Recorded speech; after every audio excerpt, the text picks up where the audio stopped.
Bom, gente, boa tarde. A questão das relações entre a indústria e a aquisição do conhecimento nos processos chamados originalmente de offset e um tema que é muito caro, inclusive ao NACIF, que eu acompanho o nosso NACIF há quase 30 anos, tratando desse tema, é alguma coisa que está muito candente, muito enraizado na essência do que foi apresentado aqui, sobretudo como projeção dos desafios da capacidade brasileira de dar conta do fornecimento de materiais e de soluções de sistemas atualizados com autonomia, com soberania, com independência. Rapidamente, a gente pode focalizar um caminho que pode ser o caminho da antiga União Soviética, né? A partir dos anos 30, pode focalizar o caminho francês com a direção do armamento, consolidada a partir de 45, mas nós escolhemos colocar no ar, para recordação nossa rapidamente, de como é que os Estados Unidos resolveram ou foram dando conta da questão, primeiro da relação entre as decisões de Estado e a capacitação do Estado e a mobilização do segmento produtivo, do segmento privado, nas questões estratégicas, nas questões de tecnologias críticas. E depois trazer a questão para o ambiente brasileiro, que ao lado do relacionamento Estado-sociedade nesse aspecto, tem também que incorporar, que observar a questão da aquisição desse conhecimento mais atual e da incorporação dele ao patrimônio da nossa sociedade. Na América, 45, o pessoal foi a Peenemünde, foi o exército na frente, pegou Von Braun, 1.500 americanos, 18 caminhões cheios de caixotes de documentos. A Força Aérea Americana foi depois, pegou o segundo plano, e a Rússia pegou um terceiro plano, levou lá para os lados de pesquisa. E o importante é que, nos Estados Unidos, os planos ficaram em paralelo. Eram 3 programas completamente independentes. O do Exército, apoiado em cima da equipe Von Braun. O da Marinha, que depois foram os veículos Viking, Vanguard, e os sistemas da Força Aérea Americana. E, alguns meses depois, foi feito um plano, foi feito um paper, foi assinado como ordem executiva do Eisenhower, o que foi conhecido como Wilson Papers, que deu à Força Aérea o domínio, o exclusivo de competência para fazer toda a parte espacial, a parte estratégica, deixou ao Exército a questão dos foguetes táticos com alcance de 200 milhas e reservou para a Marinha a questão dos foguetes de combustível sólido, que estava exatamente articulado no modelo dos lançamentos de ogivas dissuasórias pelos submarinos. Ação que é não lucrativa, que tem um conselho muito vasto, bipartidário, com gente da academia. É uma organização que tem hoje 6.000 pesquisadores, e essa organização tem um monopólio para concepção e especificação de tecnologias críticas em 3 áreas, que são o Departamento de Imposto de Renda nos Estados Unidos, que tem a força de computação toda, né, do Estado americano, tem o Departamento de Defesa todo e tem a agência que administra o controle da aviação civil, a FAA. A NASA veio em paralelo, é um fruto da mesma reorganização. E é interessante que, quando o segundo passo do programa então soviético espacial deu certo, com o lançamento do astronauta Gagarin em 61, a questão ainda não tinha evoluído satisfatoriamente. O presidente John Kennedy avisou: vai uma missão tripulada à Lua, o homem vai à Lua antes do fim desta década. Aumentou as verbas da NASA, começou a encolher as verbas que estavam nos antigos programas. E mesmo assim, eu quero dizer para vocês que até 76 a Marinha ainda lançava satélites com os seus veículos derivados do Vanguard. Este processo mostra o tamanho da dificuldade de se reorganizar um segmento, se posicionar o Estado no centro da coordenação e da articulação, e revela também o quanto uma situação de choque é às vezes necessária para que um paradigma anterior possa ser abalado ou reestruturado. O que eu quero mencionar para vocês é que esses programas, então, requerem essa articulação, a construção desses paradigmas, requerem uma forte ação, muitas vezes traumática, sempre dramática, e a questão se projeta no tempo muito duradouramente. Eu quero exemplificar uma coisa civil brasileira, que é um projeto de aquisição de conhecimento estruturado, muito importante para nós. Está aí no site, depois vocês veem, que é o projeto de aquisição da competência para refinar petróleo, que a Petrobras fez a partir de 44, 45. E é muito interessante que no começo, os primeiros engenheiros que foram para os Estados Unidos acompanhar a construção e o recebimento dos materiais que compuseram depois a refinaria de Mataripe, foi a primeira da Bahia, não foi a primeira do país, que foi aquela lá do Ipiranga, do sul do Rio Grande, mas foi a primeira comprada pelo Estado brasileiro no esforço de guerra, aquela questão toda da Segunda Guerra, o drama de não ter gasolina, o carro do Getúlio, da Presidência da República, no Catete não tinha gasolina há vários dias, o gasogênio, aquela dependência brasileira, aquele incômodo, o petróleo é nosso. Bom, foi receber o material, os equipamentos de Mataripe, e eles tiveram o curso que eles tiveram na ocasião, foi de ensinar, os tubos eram numerados, a ligar os tubos, né, o número tal, etc. A saga de elaboração, de aquisição do conhecimento do refino, passou por muitíssimas etapas. Os primeiros manuais em português de manutenção preventiva datam dos primeiros anos 60. Os primeiros projetos da refinaria de segunda geração, que foram Paraná, Paulínia, são dos anos 70. A Petrobras só conseguiu intervir no ciclo químico quando mudou o modelo de refino da refinaria de Gabriel Passos no começo dos anos 80, fazendo com que ela fizesse mais diesel.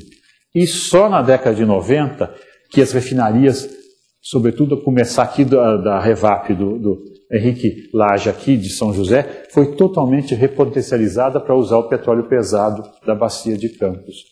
Então é um ciclo de meio século para ter o domínio completo daquele que era o ramo principal do petróleo, porque a questão de derivados, o petróleo custava $1, e o custo do refino, na ocasião, nos anos 50, 60, era de $5 o barril.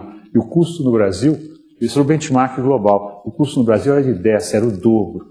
O último levantamento, que está aí na apresentação, vocês podem levar, obter no site, o último levantamento conhecido em 2006, mostra que o benchmark global era $1,79 atuais para processar um barril de petróleo, para refinar um barril de petróleo, e a Petrobras estava com 2,26, ou seja, estava com pouco mais de 10% só acima do benchmark atualizado. E demorou meio século este processo. Quero dizer isso porque o offset é um pedaço da questão.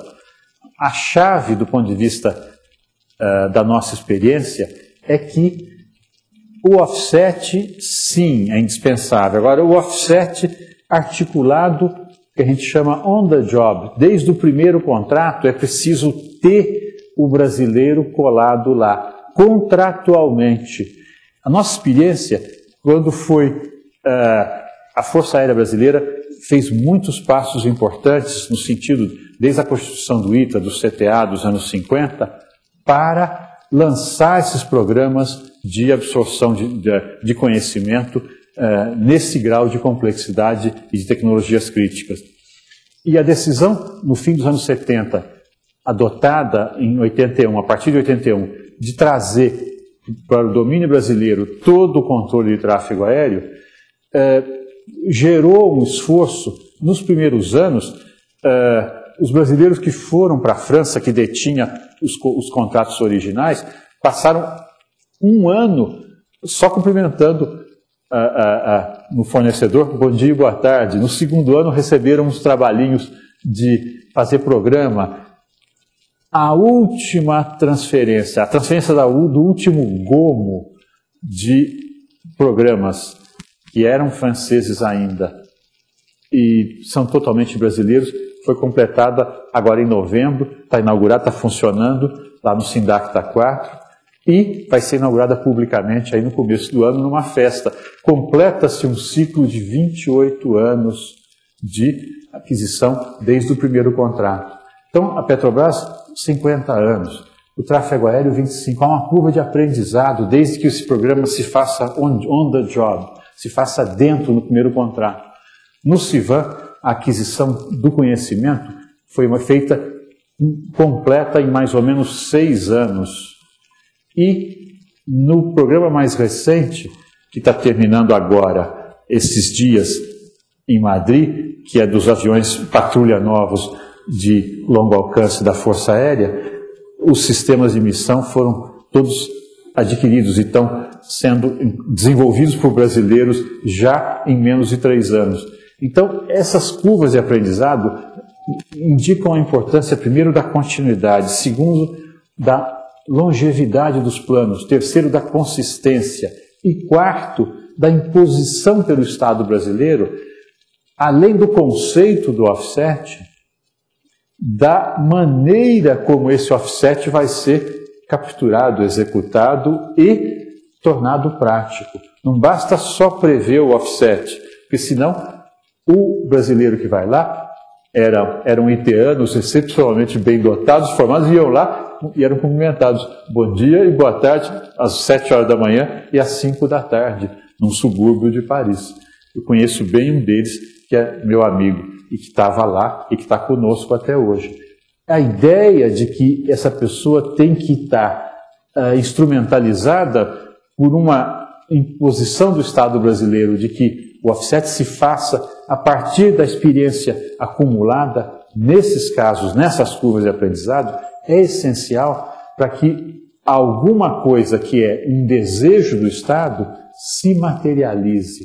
Esse desejo, nada indica que ele se materializa automaticamente, por existir no compromisso. É claro que nós já andamos bastante do offset, que era em troca de sacas de café, né? de venda de produtos, né?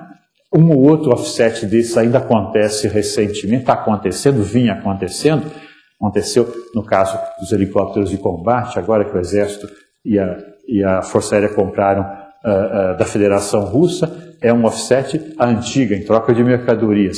Mas acho que é o último caso, né? Toda a leva que vem agora tem o compromisso do conhecimento ser transferido. Agora, uma transferência de conhecimento que é preciso ser apoiada, induzida, é preciso ser cavalgada pelo Estado brasileiro na determinação de como vai ser feito este processo também. E a experiência acumulada é suficiente para que a gente saiba como é que isso pode e deve ser requerido, exigido na construção já dos acordos iniciais, e isso tem sido levado em conta pela nossa experiência nas tratativas que estão em curso para a elaboração desse plano estratégico, dos planos de ação decorrentes do Plano Estratégico de Defesa Nacional. Essa trajetória,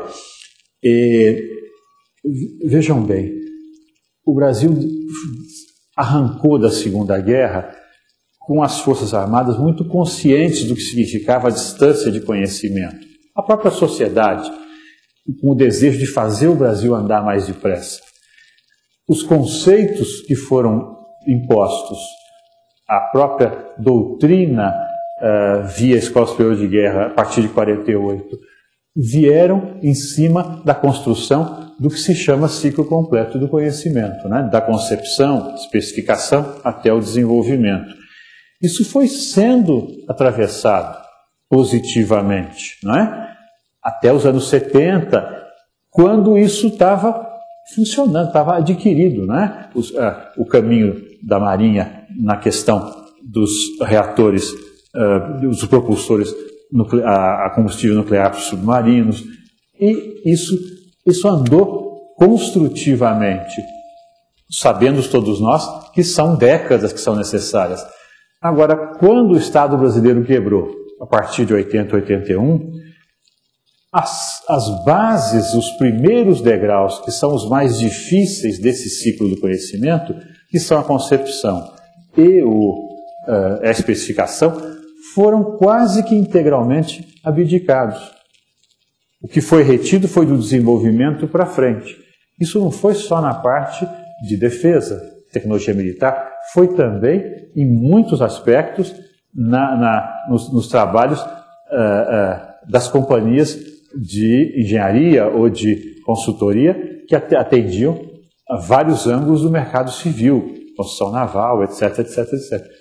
Então, a quebra, a descontinuidade financeira que decorreu da quebra do Estado brasileiro nos anos 80, teve, entre tantas consequências difíceis para a sociedade, o ciclo todo inflacionário e todo esse mundo de dificuldades. O Brasil, entre 1980 e 2004, num período de 25 anos, teve só 6 anos bons de economia, 19 anos medíocres, numa relação quando o resto do planeta teve provavelmente o contrário, 20 anos bons e só 5 anos medíocres nesse mesmo período. Então esse saco de sal que a sociedade brasileira teve que carregar e arrastar, teve inúmeras consequências penosas para todo mundo e para ângulos específicos, para indústrias específicas, mas no caso da aquisição de conhecimento, teve exatamente esses passos atrás na questão da especificação e na questão da concepção. Só agora que existe um certo esforço de recuperar a capacidade de planejar e estamos voltando na questão dos satélites geoestacionários, estamos falando, vamos conceber os satélites, estamos voltando a alguma coisa que nós já tivemos. Então, quem é mais velho sente-se alegre, ao mesmo tempo um pouco frustrado, porque foram 25 anos, e não é que foram perdidos, mas foi um passo atrás. Tá bom, que tenham sido passos atrás para permitir mais passos à frente. E essa ideia de que nós já estivemos mais perto se consubstancia em coisas que, de fato, os mais velhos sabem. O general Venturini falava muito na questão espacial, na questão, chefe do gabinete militar no governo Figueiredo, e ele estava preocupado, e ele sempre situava em conversas informais, muitas vezes, a questão do plano chinês e do plano brasileiro no mesmo plano, na mesma altura. Tanto que, na ocasião, ele diligenciou pessoalmente para fazer uma troca com o Estado chinês, O Brasil tinha uma tecnologia mais adiantada em combustível sólido e a China ficou de assumir um compromisso de entregar alguma coisa na questão de acelerômetros e de sistemas de giroscópios. Foi feito razoavelmente, mas nem tão bem quanto se esperava, essa troca, mas eram 2 planos espaciais que estavam na mesma altura.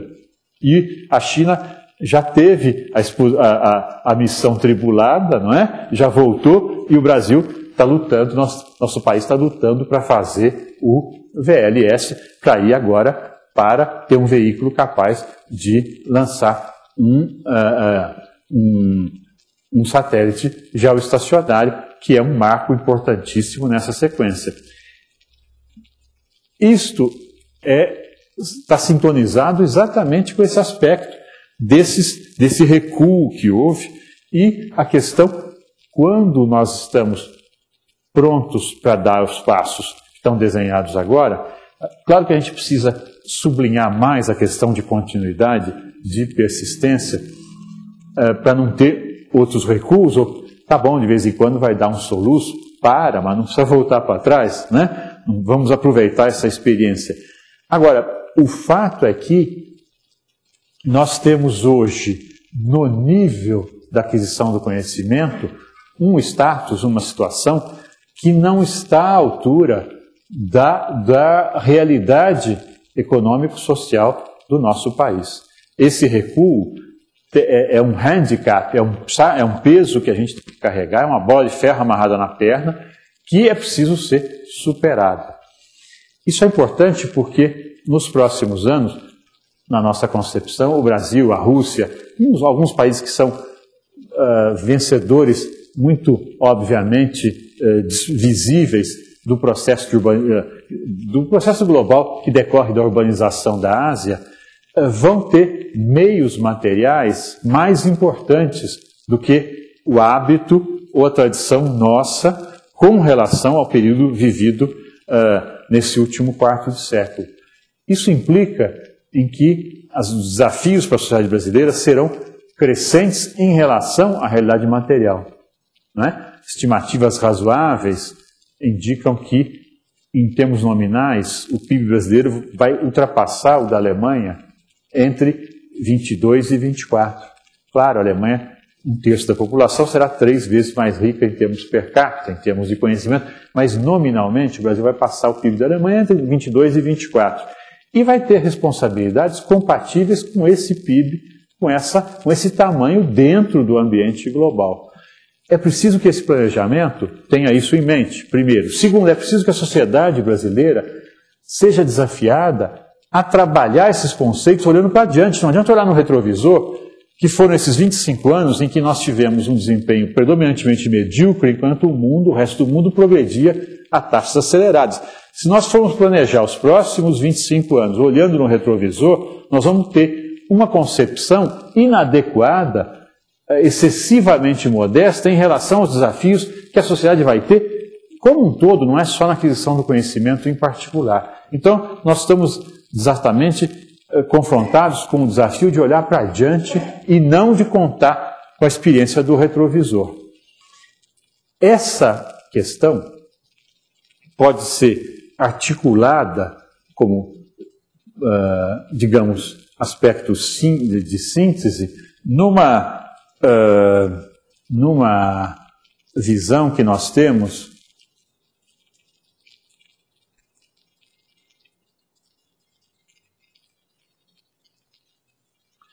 primeiro, não ficar medindo pelo retrovisor, como eu estou acabando de falar, né? Olhar para o retrovisor vai nos dar uma dimensão excessivamente acanhada da responsabilidade e do desafio e da forma de separar os recursos para diferentes tarefas. A estratégia de país significa exatamente não admitir voltar para trás. Esses dois, o custo de termos dado nesses exemplos que eu citei, podia citar muitos outros, os passos para trás. Custo que temos perfeitas condições de absorver e de não repetir, tendo uma estratégia do país. Terceiro, o foco do Estado como força estruturante, ou seja, para a aquisição do conhecimento é a maneira como a gente expressa a questão do Estado ser o vetor que induz no offset a um exercício de transferência efetiva, que é a questão do offset on the job, quer dizer, desde o primeiro contrato, desde a concepção do primeiro projeto, o parceiro deve obrigatoriamente estar alertado para que o processo vai ser assim, assim, assim, com a experiência que está incorporada, que foi vivida e que está disponível em tantos casos que aconteceram, a própria Embraer, com a experiência de fazer o A1 com a Aeromac, e tantos casos que a gente conhece. A sincronia é exatamente não ter o desafio de parar muito tempo, né? Ter um custo altíssimo, e essa questão que está no plano, estará contemplada no plano de ação, que é comprar Brasil, não é? é preciso, junto à questão toda fiscal, né, que vai ser posta nesse projeto, comprar Brasil significa usar a força discricionária do Estado como grande comprador para que esses conhecimentos sejam adquiridos, inclusive em projetos que são de interesse do Estado brasileiro, não necessariamente para uso militar específico, ou seja, aproveitar o dualismo e, quando a gente aplicar o conceito de comprar Brasil, adquirir o conhecimento pensando também em usos da sociedade como um todo. Levar o termo, o aspecto da tecnologia dual ao limite nas compras do Estado brasileiro, não ficando apenas restrito ao conceito de defesa preciso, mas lembrar que tudo é dual e que são temas que vão poder ter utilidade para o aspecto de defesa e que às vezes não são tão evidentes, e só quem tem o conceito do que é o verdadeiro dualismo pode ter isso claramente.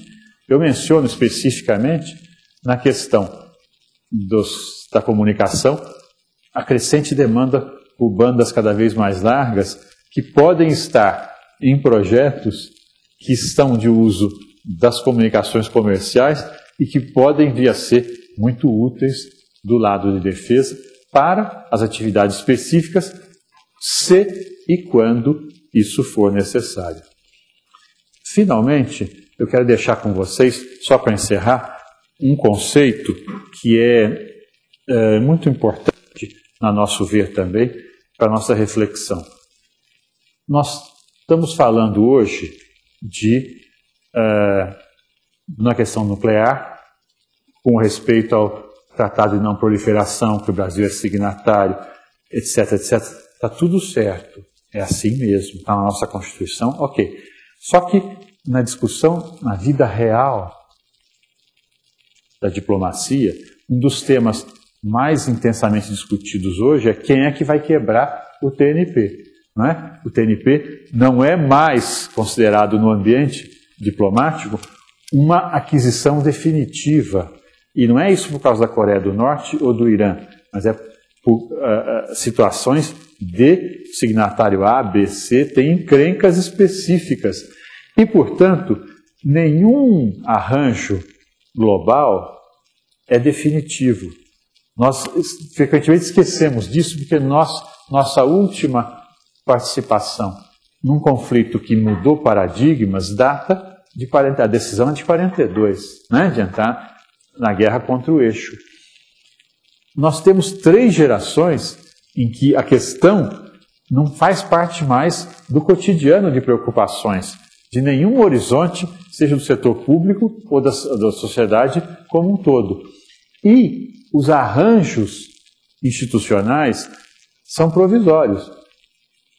A ideia do Brasil abdicar de alguma coisa consciente, e assinando o TNP em 90, foi uma ideia que teve sua validade, ok. Só que,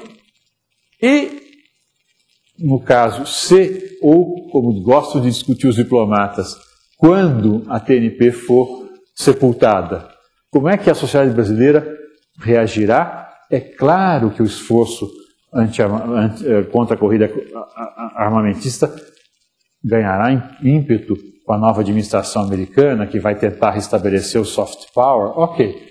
Mas a ideia de que o TNP é definitivo não é um tema, não é nada admitida como um dado nos meios diplomáticos. E se, de fato, o TNP não resistir ao impacto por dentro, de dentro, não é? Como é que a sociedade brasileira reagirá em termos do nosso espaço, em termos de autonomia, em termos dos desafios que nós, como sociedade, teremos de enfrentar. Então, esse simples aspecto é um alerta de que nós consideramos certas coisas definitivas que, nos círculos especializados, estão muito longe de ser assim. é uma lembrança para nós enfrentarmos o nosso próprio hábito de acharmos que desde 42 o mundo não muda. Obrigado, gente.